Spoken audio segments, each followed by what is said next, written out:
true of the individual, and it can be equally true of society. That as society realizes that we cannot hold the form of our nation, the form of our civilization, the form of our culture, we cannot stop that disintegrating. Then the culture starts to swing. So it seems to me that the only time to begin that is now.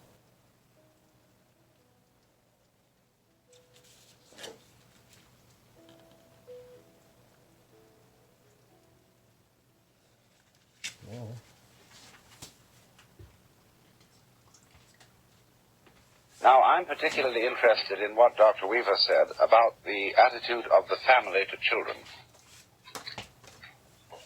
Because we have an absolutely extraordinary attitude in our culture and in various other cultures, high civilizations, to the new member of human society.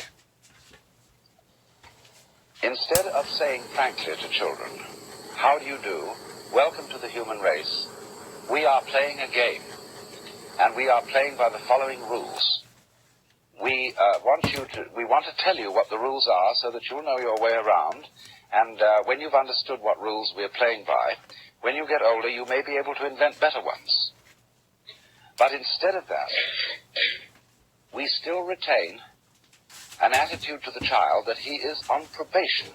He's not really a human being. He's a candidate for humanity. And therefore, to preserve the role of parent or to preserve the role of teacher, you have to do what they do in the Arthur Murray School of Dancing, which is that they string you out. They don't tell you all the story about dancing, because if they tell you, you'll learn in a few weeks and go away. And you'll know it, but instead they want to keep you on. And in just this way, we have a whole system of preparation of the child for life, which always is preparation and never actually gets there. In other words, we have a system of schooling which starts with grades. And we get this little creature into the thing with a kind of, come on, kitty, kitty, kitty, and we get it always preparing for something that's going to happen. So you go into nursery school as preparation for kindergarten. You go to kindergarten as preparation for first grade. And then you go up the grades till you get to high school. And then comes a time when maybe if we can get you fascinated enough with the system, you go to college. And then when you go to college, if you're smart, you get into graduate school and stay a perpetual student. And go back to be a professor and just go round and round in the system. But in the ordinary way, they don't encourage quite that. They want you after graduate school, or after graduation, commencement as it's called, beginning, to get out into the world with a capital W. And so you've been trained for this and now you've arrived. But when you get out into the world at your first sales meeting, they've got the same thing going again, because they want you to make that quota. And if you do make it, they give you a higher quota. And come along about the 45 years of age, maybe you're vice president. And suddenly it dawns on you that you've arrived. With a certain sense of having been cheated. Because it is just the same as life feels the same as it always felt. And you are conditioned to be in desperate need of a future. So the final goal that this culture prepares for us is for retirement. When you will be a senior citizen, and you will have the wealth and the leisure to do what you've always wanted, but you will at the same time have impotence, a rotten prostate, and false teeth, and no energy. So the whole thing, from beginning to end, is a hoax. And furthermore, some other aspects of the hoax, just for kicks. You are involved, by and large, in a very strange business system, which divides your day into work and play. Work is something that everybody does, and you get paid to do it because nobody could care less about doing it. In other words, it is so abominable and boring that you can get paid for doing it. And the object of doing this is to make money. And the object of making money is to go home and enjoy the money that you've made. when you've got it, you see, you can buy pleasure. And this is a complete fallacy.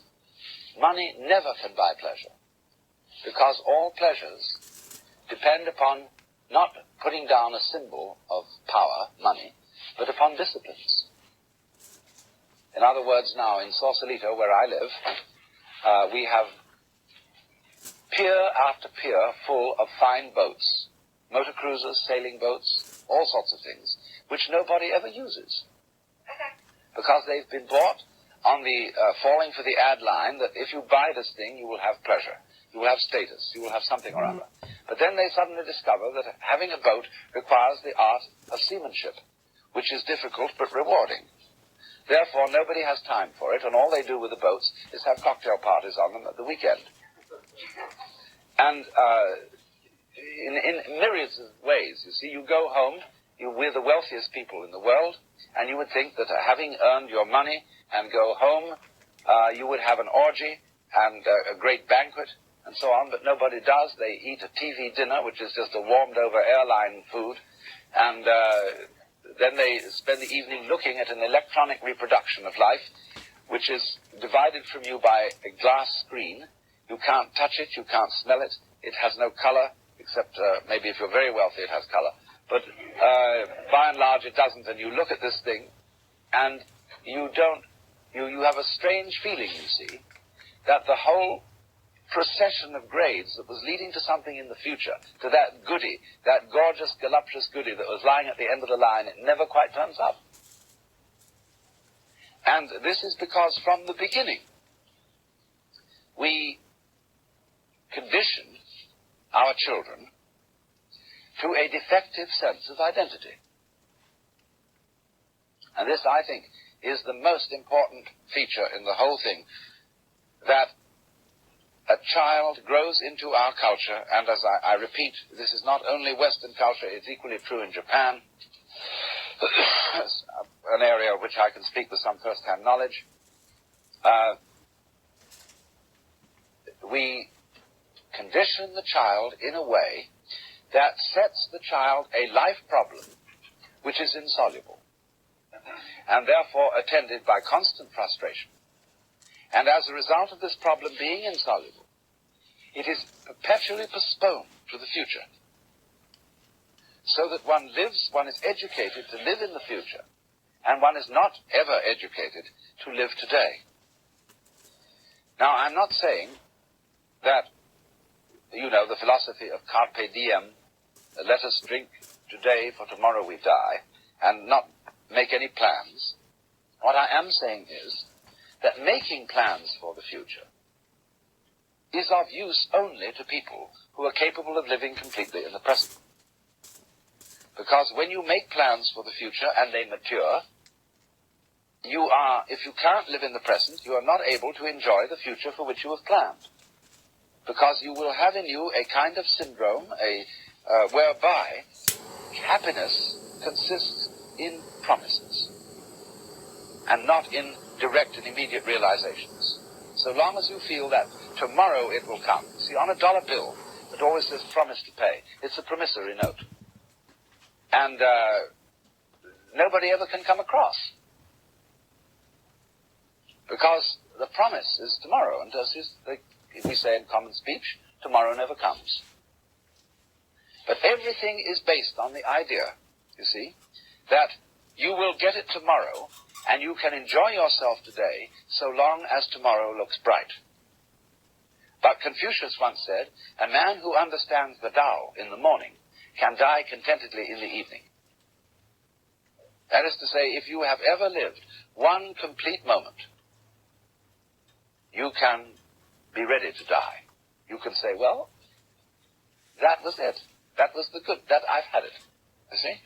But if you never live that complete moment, death is always the guy who comes into a bar at 2 o'clock in the morning and says, time, gentlemen, please.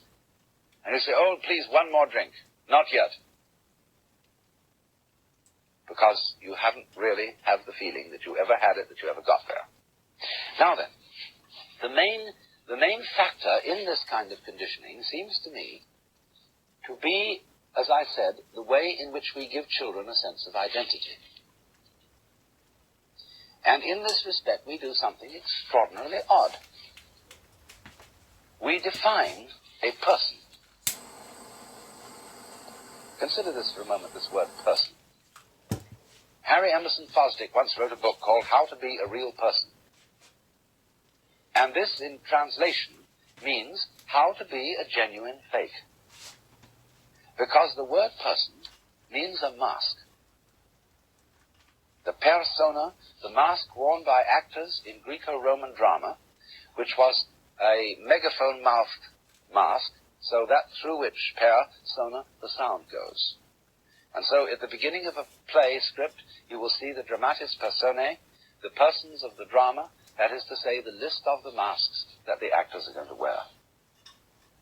But the word has so fallen from its original use that to be a person has come to mean your real identity, your true, sincere, honest self, the person.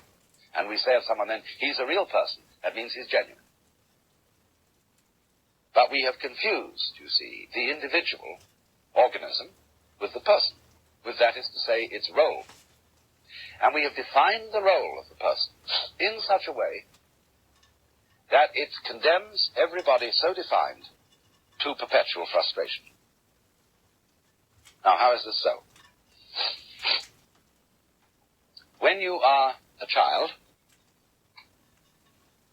your parents, your peers, your teachers, your uncles and aunts are very anxious to define you. And what they are going to tell you is that you are a free agent. You are responsible.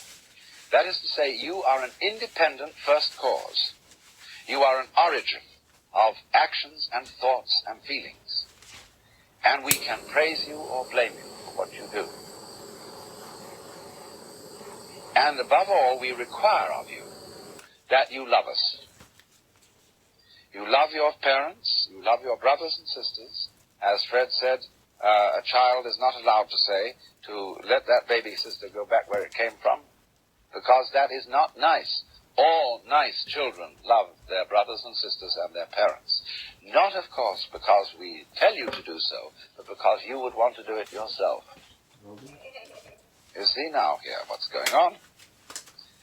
You are required and commanded to do certain things which will be appreciated only if you do them voluntarily.